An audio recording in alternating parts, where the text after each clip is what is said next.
আজকে কিন্তু বলতে গেলে ডিসেম্বর মাস শেষই হতে যাচ্ছে, আর মাত্র একটা দিন বাকি আছে।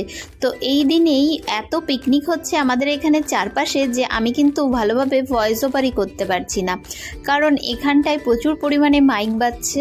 আর তোমাদের সবাইকে বলি যে নতুন বছর আসছে, সবাই কিন্তু নতুন বছরটা খুব ভালোভাবে কাটিও। তো তার মাঝখানেই আমার ভিডিও কিন্তু অবশ্যই দেখতে হবে। আর এখানটায় তোমরা দেখতেই পারছো আমি একটা চকলেট কেকের ডেকোরেশন করছি। চকলেট কেক কিন্তু আমার অনেক পছন্দের, পার্সোনালি মানে খাওয়ার জন্য হলেও আমার চকলেট কেকটা বেশি ভালো লাগে, আর দেখতেও কিন্তু চকলেট কেক অনেক ভালো লাগে।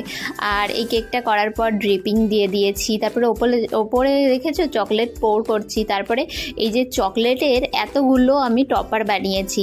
তো এখানটায় আমি হোয়াইট চকলেট দিয়েও একটু করেছিলাম যাতে দেখতে সুন্দর লাগে একটু, আর মাঝখান দিয়ে অনেকগুলো চকো চিপস দিয়ে দিচ্ছিলাম। তো এটা দেখতে তোমাদের কেমন লাগছে অবশ্যই কিন্তু আমাকে কমেন্ট করে জানিও, আর তোমাদের অনেক অনেক ভালোবাসা দিও।